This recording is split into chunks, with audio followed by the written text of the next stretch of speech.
उस समय अस्तित्व की चेतना और शरीर की चेतना दोनों एकाकार होता है।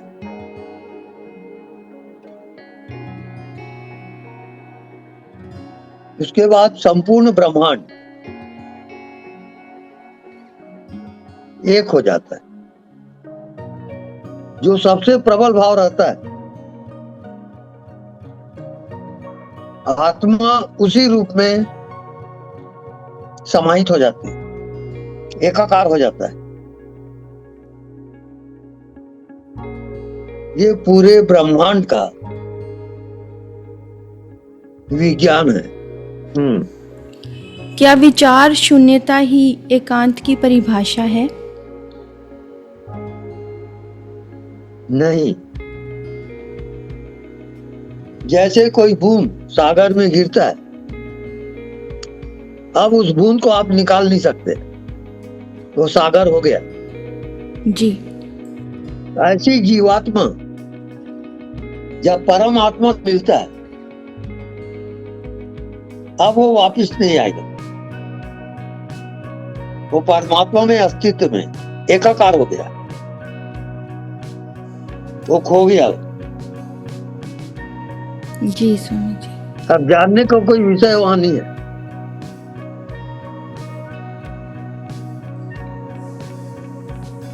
उसी को हम आत्मज्ञान कहते हैं, विषय रहित ज्ञान। वहां साधना भी नहीं है। जंगल में जोगी बसता है, कभी रोता है कभी हंसता है, दिल उसका कहीं नहीं फंसता है, तन मन में चैन बरसता है, गाता मोला मत वाला है, जब देखो भोला भाला है, मन उसका उसकी माला है, तन उसका एक शिवाला है। मिलते हैं आज एक ऐसे ही फक्कड़ शहंशाह से जो हमेशा अपनी शहंशाही मस्ती में मस्त रहते हैं। प्रणाम स्वामी जी। प्रणाम। स्वामी जी, योगी घर गृहस्थी में रहकर भी एकांत में कैसे बसता है?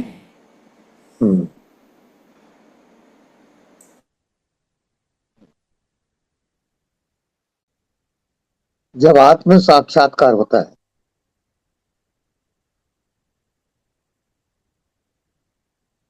तो एकांत में वो आत्मा प्रकट होता है। एक का अंत। जब मन नहीं, बुद्धि नहीं, शरीर नहीं, संसार भी नहीं,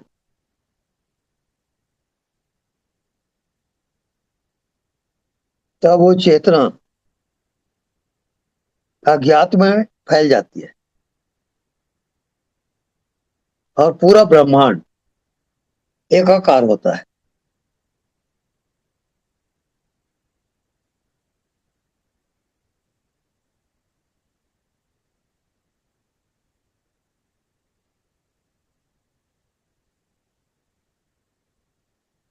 वो महाजीवन कहलाता है। उसी को ईश्वरा तो कहते हैं। जी। अब वो बॉडीलेस बॉडी है, mindless mind. No body no mind.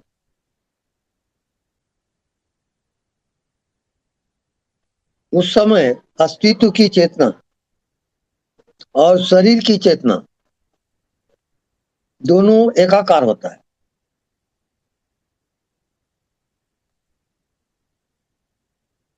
उसके बाद संपूर्ण ब्रह्मांड एक हो जाता है। जैसे उत्तर, दक्षिण, पूरब, पश्चिम, चारों दिशाओं से नदियां निकलती हैं और सागर में जाकर लय हो जाती है। ऐसी ये जीवात्मा अनंत से आती है और अनंत में जाके लय हो जाती है। जी। तो जिसकी जैसी भावना होती है उसी भावना के अनुसार जो सबसे प्रबल भाव रहता है आत्मा उसी रूप में समाहित हो जाती है, एकाकार हो जाता है। ये पूरे ब्रह्मांड का विज्ञान है। पूरी चेतन सत्ता की जो मूल स्वभाव है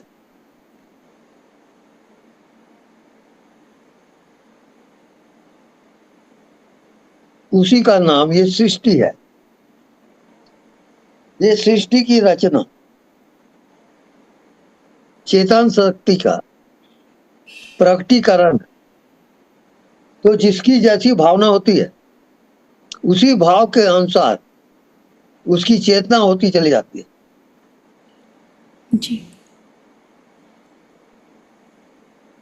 तो प्राग भाव, प्रध्वंसा भाव, अत्यंता भाव, अन्योन्या भाव, ये चार प्रकार का जो भाव है इसी का नाम भाव सागर है। इससे जो पार होता है अर्थात साक्षी होता है वो आत्मा में प्रवेश होता है। आत्मज्ञान उसको कहते हैं। वो भावातीत ध्यान है, भाव से परे का भाव। वो मोक्ष है, निर्वाण है, उसी को हम ब्रह्मण तो कहते हैं। वो ही परम सत्ता है, महाजीवन है। जी स्वामी जी, ये शहनशाही मस्ती हमारे भाग्य में होती है या इसके लिए हमें पुरुषार्थ करना पड़ता है? पुरुषार्थ बिना भाग्य काम नहीं देता। पुरुषार्थ से ही भाग्य बनता है।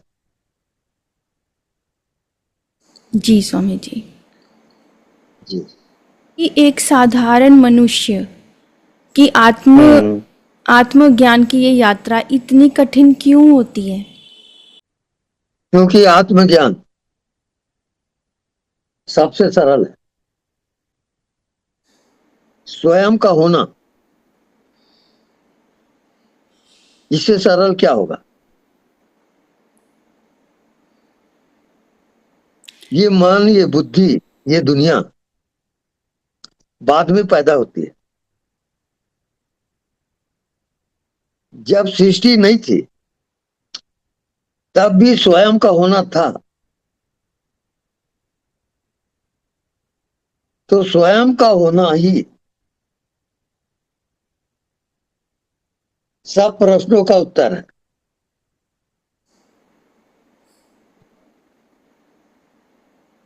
तो चार प्रकार के भाव से परे भावातीत ध्यान वही आत्मा का स्वरूप है। जी स्वामी जी। अज्ञात इसकी यात्रा है।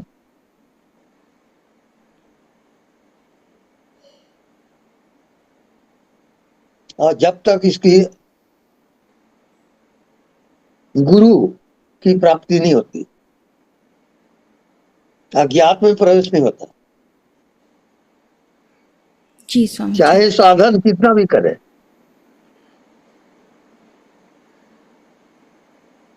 जब तक साधना की साक्षी नहीं होगा अज्ञात से एक नहीं हो सकता हो। इसको कहते हैं जागृत सुषुप्ति। सुषुप्ति में सब खो जाता है। ऐसी जागते हुए सब भावों का अभाव आत्मदर्शन परात्पर ज्ञान है। मन से परे, बुद्धि से परे, ज्ञान ध्यान से भी परे।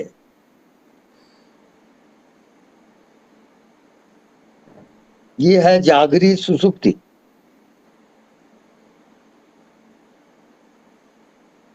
जी स्वामी जी। जी।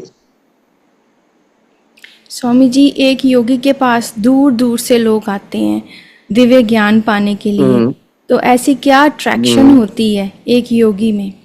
हम्म हम्म। ये अर्थ होता है जुड़ना। और योगी जो है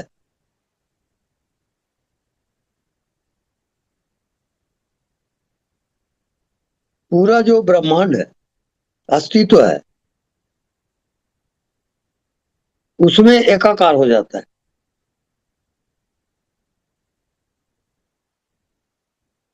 तो आत्म दर्शन कहते हैं।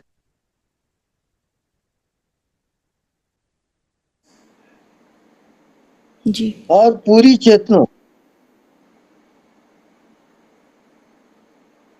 अखंड और अनंत हो जाती है।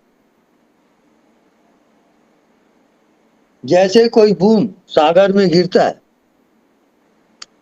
अब उस बूंद को आप निकाल नहीं सकते, वो सागर हो गया। जी। ऐसी जीवात्मा जब परम आत्मा मिलता है, अब वो वापिस नहीं आएगा। वो परमात्मा में, अस्तित्व में एकाकार हो गया, वो खो गया। जी स्वामी जी। अब जानने का कोई विषय वहां नहीं है। उसी को हम आत्मज्ञान कहते हैं, विषय रहित ज्ञान। वहां साधना भी नहीं है, अज्ञात का तल है वो, अज्ञात है। जी। तो ये भावातीत ध्यान में अज्ञात का तल आता है, मन से परे, बुद्धि से परे जितने ज्ञातव्य है वो सब अज्ञात हो जाएगा। जैसे रात को नींद आती है, सुसुप्ति अवस्था, वो जागृत में जागृत सुसुप्ति होती है।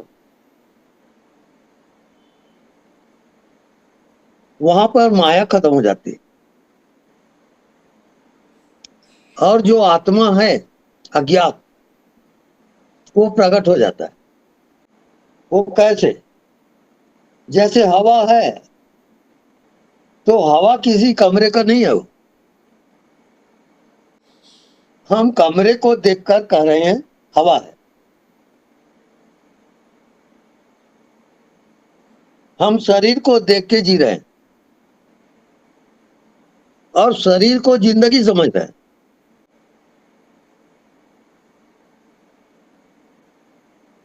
जैसे कमरे की हवा कहते हो, हवा कमरे का नहीं है वो। जी।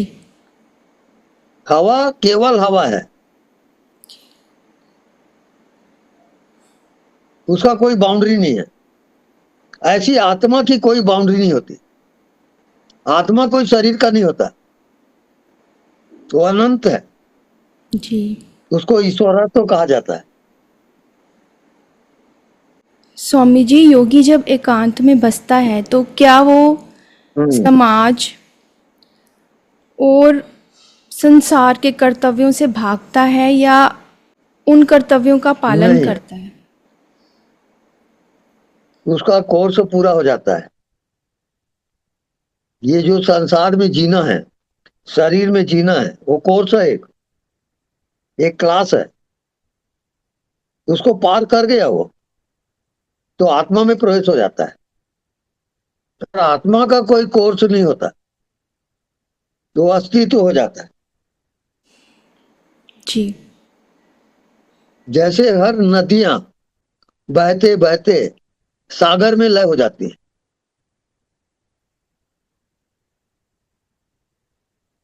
ऐसी जीवात्मा जीते जीते परम आत्मा में लय हो जाता है।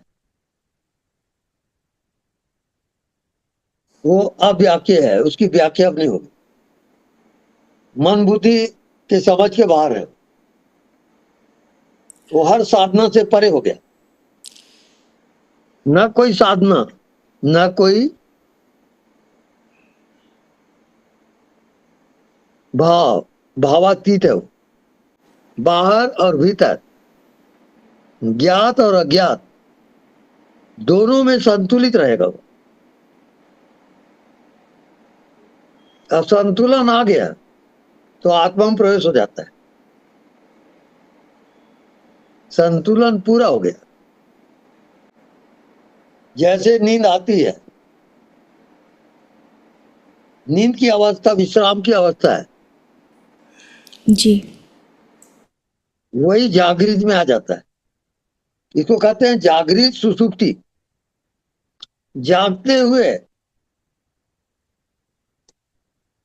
न उसके पास मन है न शरीर है, वो अनंत में विश्राम कर रहा है। उसको कहते हैं ईश्वरत्व, उसका मोक्ष। सारे शास्त्र उसी के वर्णन है, सारी साधना उसी के लिए है।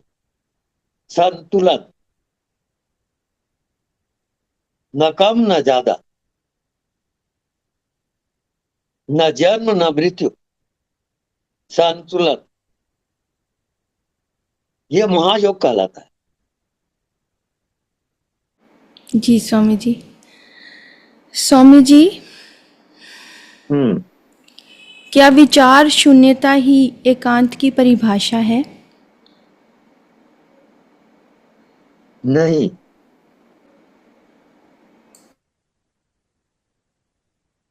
वो सिर्फ एक आयाम है, जी एक क्लास है, एक कक्षा है, वो एक टाइम फैक्टर है। वो आत्मा का कोई टाइम फैक्टर नहीं होता, कोई क्लास नहीं होता।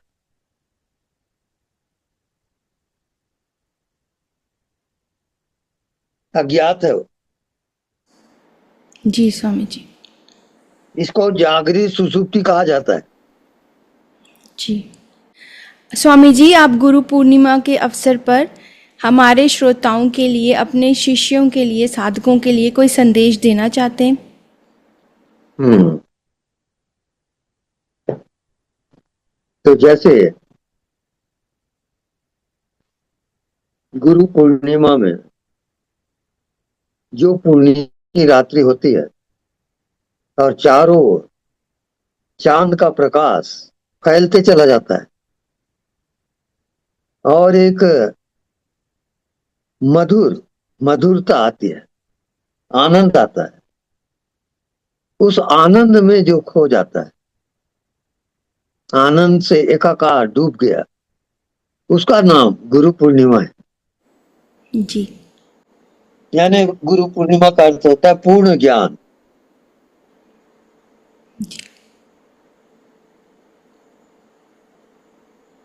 पूर्ण ज्ञान में केवल चेतना रह जाती है, न वहां कोई शरीर है, न कोई संसार है, बस जीवनी सत्ता है, वो महाजीवन है। जी